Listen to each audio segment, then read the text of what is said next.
Bulletin में सबसे पहले आपको बताएं कि इलेक्शन कमीशन ऑफ पाकिस्तान ने कल होने वाले सेनेट इंतखाबात पुराने तरीक़ेकार के मुताबिक कराने का फैसला किया है। इलेक्शन कमीशन के मुताबिक सुप्रीम कोर्ट का कहना है कि आइन और कानून के मुताबिक सेनेट इंतखाबात खुफिया रायशुमारी से होते हैं। इलेक्शन कमीशन में गुज़िश्ता रोज होने वाले इजलास में सुप्रीम कोर्ट की राय पर मुकम्मल अमल दरामद का फैसला किया गया। इलेक्शन कमीशन के एलामिये के मुताबिक इलेक्शन कमीशन की आईनी जिम्मेदारी है कि वो सेनेट इंतखाबात में करप्ट प्रैक्टिसेस को रोके। इलेक्शन कमीशन का मामला के ऊपर 3 रुकनी कमेटी बनाने का फैसला भी सामने आया है। कमेटी सेनेट इंतखाबात में टेक्नोलॉजी के इस्तेमाल पर 4 हफ्ते में अपनी सिफारिशात मुरतब करेगी। Committee NADRA, FIA, Wazarat IT और मुतल्लिका अफराद से मुआवनत ले सकती है। कमेटी में special secretary election commission, DG IT और पंजाब से इलेक्शन कमीशन के रुकन सईद गुल शामिल होंगे। इलेक्शन कमीशन ऑफ पाकिस्तान ने कल होने वाले सेनेट इंतखाबात पुराने तरीक़ेकार के मुताबिक कराने का फैसला किया है।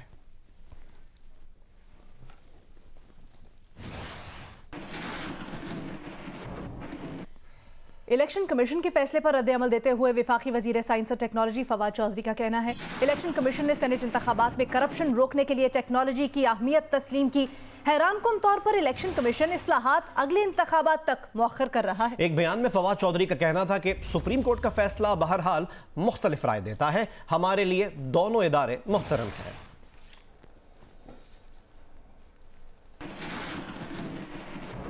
इस्लामाबाद से सेनेट की नशिस्त के लिए MQM, GDA, मुस्लिम लीग काफ और BAP ने हफीज शेख की हिमायत का ऐलान कर दिया। हुकूमती इत्तेहादी रहनुमाओं ने वफाकी वजीर हफीज शेख के साथ प्रेस कॉन्फ्रेंस की। इस मौके पर हफीज शेख ने कहा कि उनका खानदान 70 साल से सियासत में है। उनके वालिद पीपल्स पार्टी के ओहदेदार रहे।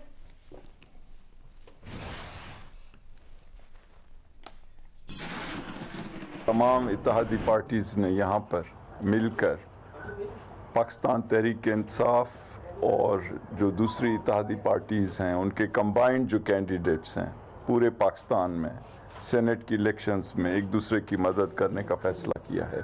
अल्हम्दुलिल्लाह मेरा ख़ानदान 70 साल से पाकिस्तान में सियासत में भी है और पब्लिक सर्विस में भी है। मेरे वालिद साहब अब्दुल नबी शेख पाकिस्तान पीपल्स पार्टी के जुल्फ़िकार अली भुट्टो के टाइम में सीनियर वाइस प्रेसिडेंट थे सिंध के।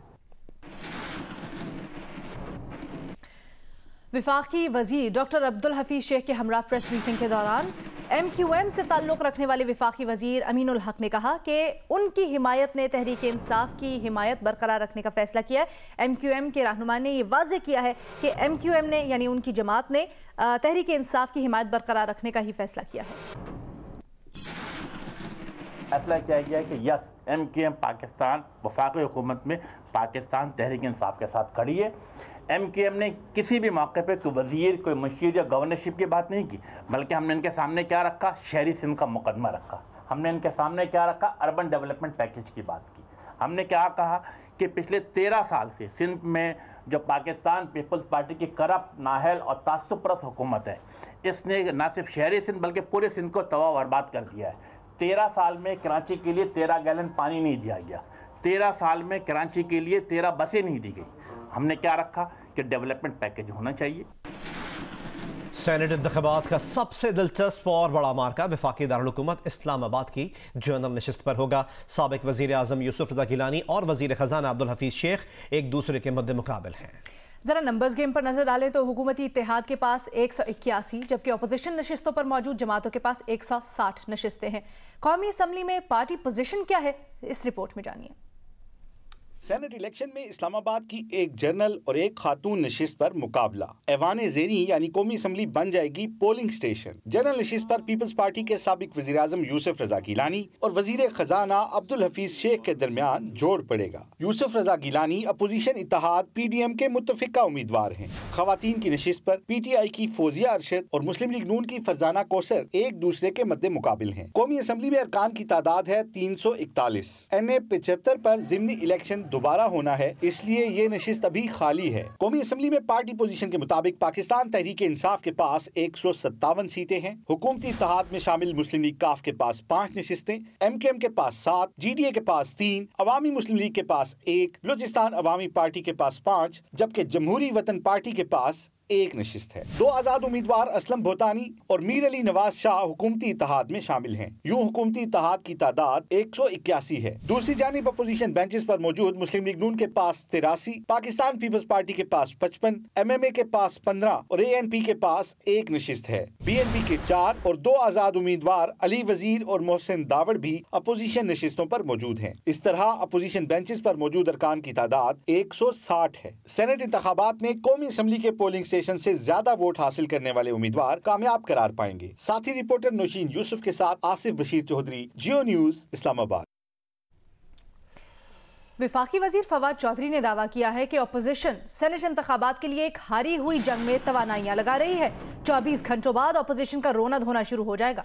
एक बयान में फवाद चौधरी का कहना था कि 24 घंटे बाद अपोजिशन वाले नई कहानी ढूंढेंगे कि टीवी स्क्रीन आबाद रह सके। अपोजिशन की नाबालिग सियासत रोजाना की बुनियादों पर तरतीब पाती है।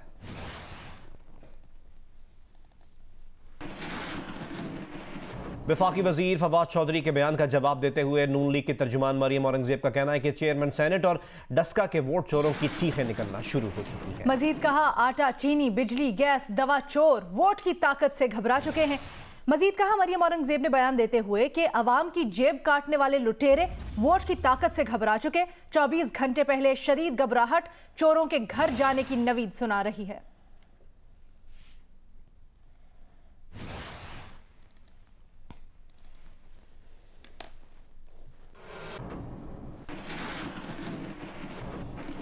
सूबा इलेक्शन के मुताबिक सिंध में सेनेट की 7 जनरल जबकि खवातीन और टेक्नोक्रेट की 2 मखसूस नशिस्तों पर 17 उम्मीदवार ऐवान बाला का इंतखाब लड़ेंगे। कागजात नामजदगी जमा कराने और जांच पड़ताल और अपीलों और दस्तबरदारी के मराहिल मुकम्मल हो गए। इससे मुतालिक आपको एक रिपोर्ट दिखाते हैं।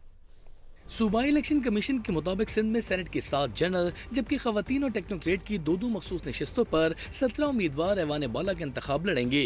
कागजात नामजदगी जमा कराने, जांच पड़ताल, अपीलों और दस्तबरदारी के मराहिल मुकम्मल हो गए। पोलिंग के दौरान किसी भी वोटर को उम्मीदवार या उसके एजेंट जो अंदर मौजूद होंगे मोबाइल फ़ोन या इलेक्ट्रॉनिक डिवाइसेस इस्तेमाल करने की इजाज़त नहीं होगी और इन हिदायत पर सख्ती से अमल दरामद कराया जाएगा और इस सिलसिले में तमाम इंतजाम मुकम्मल हैं। मजमूई तौर पर 18 उम्मीदवारों ने कागजात नामजदगी वापस लिए। जनरल नशिस्तों पर MQM के फैसल सजवारी, PTI के फैसल वावडा, GDA के सदरुद्दीन शाह, पीपल्स पार्टी के शेरी रहमान, सलीम मांडवीवाला, जाम मेहताब, शहादत ऐवान, ताज हैदर, सादिक मेमन, दोस्त अली जैसर इंतखाब लड़ेंगे। टेक्नोक्रेट की 2 नशिस्तों पर 4 उम्मीदवार हिस्सा लेंगे जिनमें पीपल्स पार्टी के फारूक एश नाइक, करीम ख्वाजा, PTI के सैफुल्लाह अबलो और तहरीक लब्बैक पाकिस्तान के यशाउल्लाह खान मैदान में हैं। खवातीन की 2 नशिस्तों पर पीपल्स पार्टी की पलवा शाह खान, रुखसाना शाह और MQM की खालदा तैयब उम्मीदवार हैं। सेनेट इंतखाब 3 मार्च को होंगे। कैमरामैन अदनान हैदर और रिपोर्टर सनोविया चौधरी के साथ कसीम सईद, जियो न्यूज, कराची। तहरीक इंसाफ के रहनुमा खुर्रम शेर जमान का कहना है कि सेनेट में सबसे बड़ी मंडी सिंध में लगी हुई है। जमहूरियत के दावेदार आइन और कानून को रौंदते हुए जाती मफादात के लिए जमीर फरोशी का बाजार गर्म किए हुए हैं। सिंध के लोगों का लूटा हुआ पैसा जमीर खरीदने पर लगाया जा रहा है। खुर्रम शेर जमान ने ट्विटर बयान में कहा कि बनारसी ठग्गों के उस्ताद सिंध के मुस्तकबिल पर स्याह धब्बा है। उन्होंने कहा कि लोगों को डरा धमका कर और खरीदो फरोख्त के जरिए वफादारियां तब्दील करवाने का सिलसिला जारी है। पीपल्स पार्टी सिंध में हमेशा चोर इक्तदार के लिए चोर दरवाजे ढूंढते रहे हैं। पीपल्स पार्टी सरप्राइज के लिए तैयार रहे। इमरान खान की क़यादत में इस निज़ाम के खिलाफ जिद्दोजहद जारी रहेगी। यहाँ पर अपडेट ये है कि लाहौर की एहतसाब अदालत ने शहबाज शरीफ और ख्वाजा आसिफ को इस्लामाबाद जाने की इजाज़त दी है। दोनों अरकान असम्बली को वोट कास्ट करने के लिए इस्लामाबाद जाने की इजाज़त दी गई है। मजीद डिटेल्स हासिल करते हैं नुमाइंदा जियो न्यूज़ उस्मान भट्टी से। उस्मान, अदालत से किसने इजाज़त मांगी थी?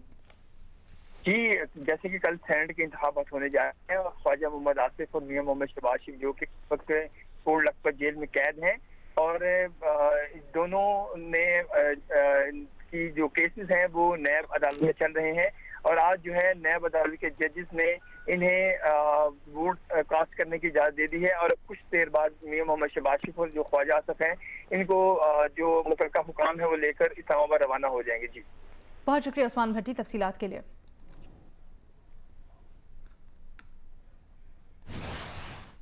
लाहौर की एहतसाब अदालत ने शहबाज शरीफ और ख्वाजा आसिफ को इस्लामाबाद जाने की इजाज़त दे दी है। हलीम आदिल शेख कराची में मीडिया से गुफ्तगू कर रहे हैं, आपको लिए चलेंगे। यहाँ जेल में रह के गए, इस कमरे के अंदर रह के गए। सुनते रहिएगा पाकिस्तानियों, सिंध के दोस्तों सुनते रहो, ये सब बातें मैंने बाहर निकल के करनी थी। मेरे अंदर बहुत कुछ है, इंशाल्लाह किसी को माफ नहीं करूंगा।